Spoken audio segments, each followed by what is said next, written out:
2024 లేదా 25లో డిగ్రీ లేదా బీటెక్ చదివారా? సాఫ్ట్‌వేర్ జాబ్ కోసం ఎదురు చూస్తున్నారా? అయితే కోడ్ జ్ఞాన్ 100 డేస్ కోర్సులో చేరండి. జాబ్ సాధించండి. Welcome to Suman TV. నేను మీ సుమన్ టీవీ నాగ్. చాలా మంది ఇళ్లలో మనం ఒకటి అనుకుంటూ ఉంటాం. జనరల్గా జరిగేటువంటి డిస్కషన్, పేరెంట్స్ దగ్గర నుంచి వచ్చేటువంటి ఆస్తిపాస్తులు ఎవరైనా సరే షేర్ చేసుకుంటారు. అది ఆడపిల్లైనా సరే మగపిల్లలైనా సరే.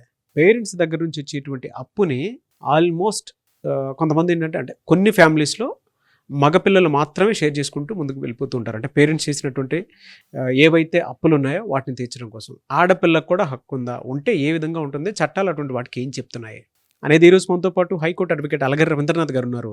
అది వారి మాటలోనే తెలుసుకుందాం. Hello sir. హాయ్ అండి నాగరాజ్ గారు. అన్నిట్లోనూ సమాన హక్కు కావాలి అనుకునేటువంటి ఉద్దేశంతో ముందుకు వెళ్తూ ఉంది. ఆ ఆలోచన కూడా ఎవరు తప్పు పట్టేలా లేరు. అది ఎక్కడి వరకు వచ్చిందంటే సొంత ఇల్లు లేదు తెలిసి ఆడపిల్లలకి అనే స్థాయికి వచ్చిందనమాట. ఆ ట్రెండ్ మారే కొద్దీ అన్నీ మారుతూ వస్తున్నాయి సార్. 18 ఏళ్ళు నిండిన తర్వాత ఆడపిల్ల కట్నం రూపంలో తండ్రి దగ్గర నుంచి తీసుకోవాల్సింది మొత్తం తీసుకుని వెళ్తుంది. కొంతమంది ఏంటంటే అసెట్స్ కూడా తీసుకుని వెళ్తున్నారు, మనీ తీసుకుని వెళ్తున్నారు, గోల్డ్ తీసుకుని వెళ్తున్నారు అనుకునేటువంటి విషయాలు కూడా ఉన్నాయి. అంటే వాటి మీద కూడా డిస్కషన్స్ నడుస్తూ ఉన్నాయి. బట్ వాళ్ళు ఏంటంటే హక్కులకు వచ్చేటప్పటికి అన్నీ సమాన హక్కులే కావాలి కదా అనుకునేటువంటి మోటోలో నుంచే కొంత నడుస్తూ ఉంది కాబట్టి కరెంట్ ట్రెండ్. సో దానికి మీరు ఏం చెప్తారో, అటువంటి వాటికి చట్టాలు ఏం చెప్తున్నాయి? ఆస్తిలో వాటా పంపకాలకు వచ్చేసరికి ప్రతి ఆడపిల్ల కూడా నాకు తండ్రి ఆస్తిలో నాకు వాటా ఉంది అని చెప్పి కోర్టులకు ఎక్కడ ఇటీవల సర్వసామాన్యం అయిపోయింది. మీరు సివిల్ తగాదాలో చూసినట్లయితే మోర్ దెన్ 70% ఆడపిల్లలటువంటి ఈ వేసినటువంటి కేసులు చాలా ఎక్కువ ఉంటాయి. ఎప్పుడో పెళ్ళి అయిపోయారు. పెళ్ళి అయిపోయి ఎప్పుడు వెళ్ళిపోయిన తర్వాత కూడా మాకు కూడా ప్రాపర్టీలో మనం చేసిన వీడియోస్ కావచ్చు, రకరకాలుగా నాలెడ్జ్ పెంచుకున్నటువంటి అమ్మాయిలు కూడా మాకు ఆ ఆస్తిలో కూడా వాటా ఉందని చెప్పి కోర్టులకు ఎక్కినటువంటి వాళ్ళు సర్వసాధారణం అయిపోయింది ఇటీవల. మరి తీరా అప్పుల విషయానికి వస్తే మరి అప్పుల్లో కూడా వాటా ఉంటుందా? ఇది అందరి మెదలను తొలిచే ప్రశ్న. సో నేను చట్టం ఏం చెప్తుంది, చట్టంలో ఉన్న సెక్షన్స్ ఏం చెప్తున్నాయి, చట్ట పారిభాషికంలో నేను చెప్పే ప్రయత్నం చేస్తాను నాగరాజ్ గారు. 1956 హిందూ వారసత్వపు చట్టంలో ఒక వర్డ్ ఉంది, పియస్ ఆబ్లిగేషన్ అని ఉంది. అంటే జనరల్ రూల్ చెప్తారు. అంటే అప్పులన్నీ కూడా కొడుకులు మాత్రమే భరించాలి. దిస్ కాల్డ్ పియోస్ ఆబ్లిగేషన్ అనే వర్డ్ కూడా ఉంటుంది మనకి. అంటే ఆ చట్టం ఏం చెప్తుంది, బాధ్యత అంతా కొడుకులే బాధ్యత వహించాలి, అప్పులు తీర్చాల్సిన బాధ్యత కొడుకులదే ఉండేది. మరి మనం 1956 చట్టాన్ని మనం ఫాలో అవుతున్నామా? ఫాలో అవ్వట్లా. 2005లో మరలా మనం దీనికి అమెండ్మెంట్ తీసుకొచ్చాం.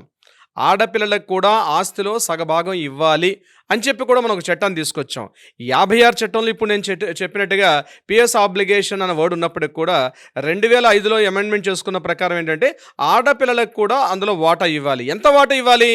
హిందూ వారసత్వ హక్కు చట్టం చెప్పినప్పుడు ఏం చెప్తుందంటే సమాన వాటా ఇవ్వాలి అని చెప్తుంది. ఇక్కడ ఎంత వాటా? సమాన వాటా ఇవ్వాలి. అంటే సపోజ్ ఒక 100 భాగాలు ఉంటే నలుగురు ఉంటే తల్లికి కూడా ఒక భాగం తీస్తే 25, 25, 25, 25 ఈక్వల్ భాగాలు పెంచాలి, ఈక్వల్ భాగాలుగా పార్టిషన్స్ చేసుకోవాలి అని చెప్తానే చట్టాలన్నీ కూడా. మొట్టమొదటిగా ఇది మన రాష్ట్రం అప్పుడు ఉమ్మడి ఆంధ్రప్రదేశ్ దీన్ని మొట్టమొదటిగా ఎన్టీ రామారావు గారి టైంలో దీన్ని చట్టంగా చేస్తే, దాని తర్వాత పక్కన ఉన్న కర్ణాటక, తమిళనాడు రాష్ట్రాలు చట్టంగా చేసుకునే మొట్టమొదటిగా ఉమ్మడి రాష్ట్రం ఏంటి మన ఆంధ్రప్రదేశ్, తెలుగు రాష్ట్రాలే మొట్టమొదటిగా దీన్ని చట్టంగా చేశారు. ఆడపిల్లలకు హక్కు ఇవ్వాలని చెప్పి చట్టం. దాని తర్వాత మిగిలిన రాష్ట్రాలు చేశారు. కానీ 2005లో దేశవ్యాప్తంగా కేంద్రం చట్టం చేశారు, ఆడపిల్లలకు సమాన వాటా ఇవ్వాలి అని చెప్పి 2005లో అమెండ్మెంట్ ద్వారా చేశారు. సో ఇది ఇప్పుడు క్లియర్. సో మనం ఏం ఫాలో అవ్వాలన్నా ఈ 2 చట్టాలే ఫాలో అవ్వాలి. ఆడపిల్లలకి ఆస్తి హక్కు చట్టాల విషయం మీదకి వచ్చేసరికలా ఈ 2005 చట్టాన్ని మనం ఫాలో అవ్వాలి. మరి ఆస్తి మనం వాటాలు పంచుకున్నాం, మరి అప్పుల్లో కూడా వాటా వస్తుందా? దీన్ని మనం 4 రకాలుగా డివిజన్ చేసి మాట్లాడుకోవాలి నాగరాజు గారు. ఫస్ట్ పాయింట్ ఇంటెస్టేట్ ప్రాపర్టీ అంటారు. ఇంటెస్టేట్ ప్రాపర్టీ అంటే 2 రకాలుగా ఉంటుంది. అంటే తండ్రి తన సంపాదించుకున్న ఆస్తి ఏదైతే ఉందో ఆస్తి వీలునామా రాయకుండా చనిపోయాడు అనుకోండి, అటువంటి ప్రాపర్టీని ఇంటెస్టేట్ ప్రాపర్టీ అంటారు. ఇంటెస్టేట్ ప్రాపర్టీని ఎట్లా అయితే మనం విభజించుకుంటారో, పిల్లల పార్టిషన్స్, 2 పిల్లలు ఉన్నారు, ఒక అమ్మాయి ఒక అబ్బాయి ఉన్నారు, తల్లి ఉంది, అటువంటిప్పుడు ఆ ప్రాపర్టీని మొత్తం కూడా 3 భాగాలుగా సమానంగా పనిచేసుకుంటారు. ఇది ఇంటెస్టేట్ ప్రాపర్టీ. మరి ఇక్కడ అప్పు ఉందని నేను ఒక ఎగ్జాంపుల్ ద్వారా మీకు చెప్తే అర్థమవుతుంది క్లియర్గా. ఉదాహరణకి 40 లక్షల రూపాయల ప్రాపర్టీ ఉంది, 10 లక్షల రూపాయల అప్పు ఉంది. ఈ 10 లక్షల రూపాయలు ఏదైతే అప్పు ఉందో ఈ 10 లక్షల రూపాయలు ఎలా తీర్చాలి? ఉదాహరణకి ఆ తండ్రి ఆ ప్రాపర్టీ మీద అప్పు చేసో, అంటే పిల్లల చదువుల కోసం, ఎడ్యుకేషన్ కోసం అని చెప్పి దీనికోసం అని చెప్పి చేసినట్లయితే ఆ ప్రాపర్టీని అట్లానే పెట్టి ఈ అప్పు ఏదైతే ఉందో, ఒకవేళ అమ్మాయి కూడా జాబ్ చేస్తుంటే అమ్మాయి యొక్క పర్సనల్ ఇన్కమ్ నుంచి మాత్రం రీపే చేయాల్సిన అవసరం లేదు. ఇది క్లియర్గా గుర్తుపెట్టుకోవాలి. మరి ఎక్కడి నుంచి డివిజన్ చేయాలి అంటే ప్రాపర్టీ నుంచి మాత్రం అమ్మాయి తీయాలి. అంటే తనకి ఏదైతే భాగం వచ్చిందో ఆ భాగంలో ఉన్నటువంటి వాటా నుంచి మాత్రమే 10 లక్షల రూపాయల వాటా వస్తే 10 లక్షల రూపాయల్లో కూడా 3 భాగాలు చేసినట్లయితే 3 భాగాల్లో 3.33 భాగం వస్తే ఆ 3.33 లక్షల అప్పు ఉంటే ఆ అప్పును కూడా ప్రాపర్టీ మీద ఆమె తీర్చాలి తప్పించి తన సంపాదించుకున్నటువంటి తన ఇన్కమ్ మీద కానీ లేకపోతే తన హస్బెండ్ యొక్క ఇన్కమ్ నుంచి కానీ ఆమె రీపే చేయాల్సిన అవసరం లేదు. ఒకవేళ ఆమె రీపే చేయమని చెప్పి ఆ కుటుంబ సభ్యులు కానీ ఫోర్స్ చేసినట్టయితే ఆమె కోర్టును ఆశ్రయించే అవకాశం కూడా ఉంటుంది. ఇది నెంబర్ 1 పాయింట్. దీన్ని ఇంటిస్టేట్ ప్రాపర్టీ అంటారు. రెండవది వీలునామా ద్వారా వచ్చినటువంటి ప్రాపర్టీ. అంటే ఒక ప్రాపర్టీ ఉంది, ఆ తండ్రి తన సంపాదించుకున్న స్వార్జితమైన ప్రాపర్టీని ఒక కొడుకుకు మాత్రం రాసించారు, ఆడపిల్లలకు మాత్రం ప్రాపర్టీ రాయలేదు. అటువంటి సందర్భాల్లో ఆయన యొక్క స్వార్జితమైన ఆస్తి కాబట్టి ఈ అమ్మాయి ఆ యొక్క వీలునామాని ఛాలెంజ్ చేసే అవకాశం లేదు. ఎందుకంటే బతుకున్నప్పుడు తండ్రి రిజిస్ట్రేషన్ చేసుకున్నాడు, సాక్ష్యంతకాలు ఉన్నాయి, ఆ ప్రాపర్టీ ఈజ్ ద వ్యాలిడ్. కాబట్టి ఇక్కడ ఆ ప్రాపర్టీ వాల్యూ ఇందాక మనం అనుకున్నట్టుగా 40 లక్షల రూపాయల ప్రాపర్టీ ఉంది, 10 లక్షల రూపాయల అప్పు ఉంది. సో ఈ అమ్మాయికి ప్రాపర్టీ రాలేదు, అప్పు కూడా రాలేదు. కాబట్టి ఆ 10 లక్షల రూపాయల అప్పును కూడా ఆ అబ్బాయి మాత్రమే తీర్చాల్సిన అవసరం ఉంటుంది. ఎందుకంటే ఈ అమ్మాయికి ఆస్తి రాలేదు, అప్పు కూడా రాలేదు. కాబట్టి దాన్ని తీర్చాల్సిన అవసరం ఆ అమ్మాయికి ఎట్టి పరిస్థితిలో ఉండదు. ఇది వీలునామా రాయకుండా కానీ తండ్రి చనిపోతే. ఇక 3వ పాయింట్ మీకు చెప్పే ప్రయత్నం చేస్తాను. కో-బారోవర్ కేసు అంటారు. కో-బారోవర్ కేసు అంటే ఒక తండ్రికి ఒక స్థలం ఉంది, ఆ స్థలాన్ని ఒక ఇల్లు కట్టుకుందాం అనుకున్నాడు, ₹1,00,00,000 లోన్ తీసుకున్నాడు. ఆ ₹1,00,00,000 లోన్ తీసుకునేటప్పుడు ఆ అమ్మాయి ఆ టైంలో జాబ్ చేస్తుంది. ఇది ఒక అమ్మాయి ఒక కొడుకు, అంటే ఒక కూతురు కొడుకున్నారు. కూతురు ఆల్రెడీ జాబ్ చేస్తుంది, ఇంకా కొడుకు సెటిల్మెంట్లో రాలేదు. ఆ కూతురు యొక్క కో అప్లికెంట్గా పెట్టి ఆ తండ్రి లోన్ తీసుకున్నాడు. అంటే తండ్రి ఇన్కమ్ను చూపించారు, కో అప్లికెంట్గా అమ్మాయిని కూడా జాయిన్ చేసి ఇద్దరు కలిసి ₹1,00,00,000 లోన్ తీసుకొని ఆ స్థలం మీద ఒక 267 గజాల స్థలం మీద ఒక బిల్డింగ్ కన్స్ట్రక్షన్ చేశారు. సో కొన్ని ఈఎంఐలు పే చేయగానే తండ్రి అకస్మాత్తుగా మరణించాడు. అటువంటి సందర్భంలో ఆ లోన్ ఈఎంఐ ఎవరు క్లియర్ చేయాలి? ఎప్పుడైతే కో అప్లికెంట్గా కో-బారోవర్గా ఎవరైతే అప్లికెంట్ ఉన్నారో అతను ఆ అమ్మాయి మీద మాత్రమే పూర్తిగా తీర్చమని చెప్పి బ్యాంకర్స్ ఫోర్స్ చేస్తారు తప్పించి ప్రాపర్టీ ఉంది కాబట్టి డివిజన్ చేసుకున్నారు చేయమని చెప్పి ఆ అబ్బాయిని ఫోర్స్ చేసే అవకాశం అయితే లేదు.